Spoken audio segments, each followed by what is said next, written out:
We are here to frighten and disturb. Listen at your own discretion. You must be either mad or insane to seek out this godforsaken place. But since you're here, I guess I can show you the nest of horrors. Don't fall in.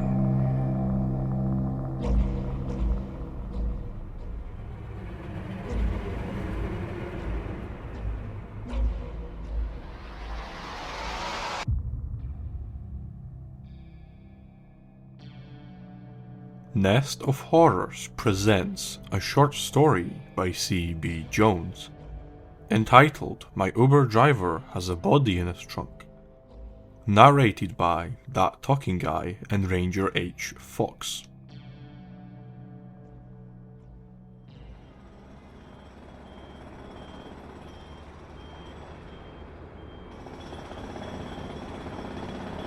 The construction's always bad up here. I mean, they're always working on it. I'm talking years and years, one section at a time. I say. It's like they'll do a 2-mile stretch for a year or two, and then they'll move on to the next 2-mile stretch, and then the next, and then the next. Fix a bridge here, an overpass there. By the time they get to the end of this 10-mile stretch, then it's time to do it all over again. Rinse and repeat, I say. Ha! Rinse and repeat. I like that. I tell you, my wife most likely follows them type of instructions in the shower. In there for an hour. It's hell on the utility bill. Rinse and repeat. Rinse and repeat.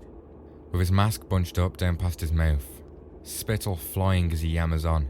If he has corona, then I have corona. Nah, yes, my wife. 33 years with that long shower-taking woman. I wouldn't trade her for anything. Although I might have to ask the make and model, though.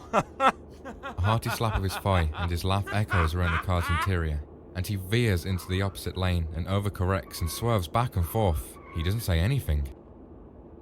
From the trunk of the car, there's a thump. Thump.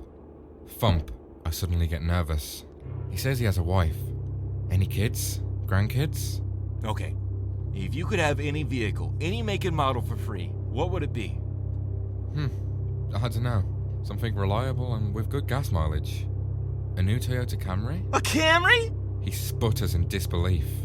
I'm not really much of a car person. A 66 Chevelle, a Shelby Cobra, or a souped-up 442 are up for grabs, so you pick a stinking Camry.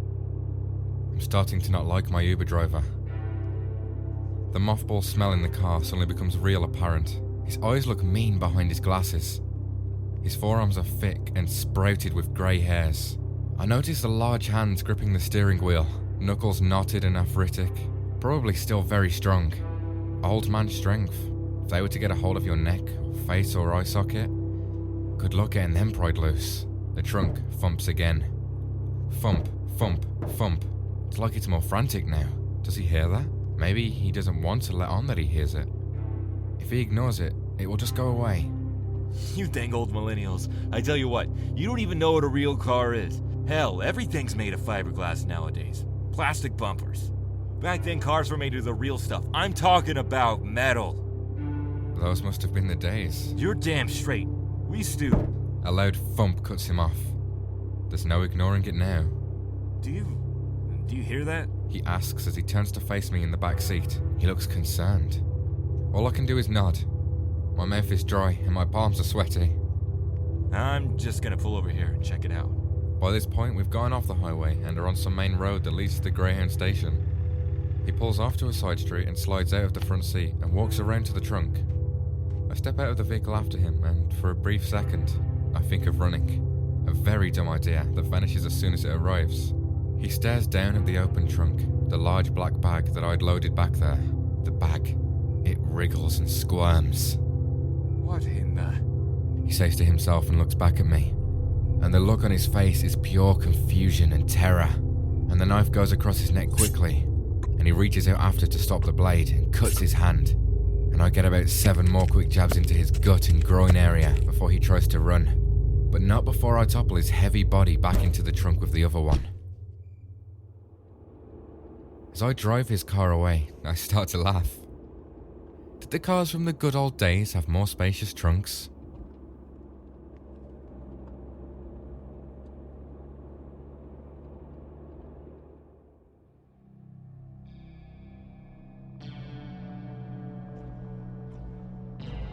Consider reviewing us on iTunes and Stitcher, and following us on social media at Nest of Horrors.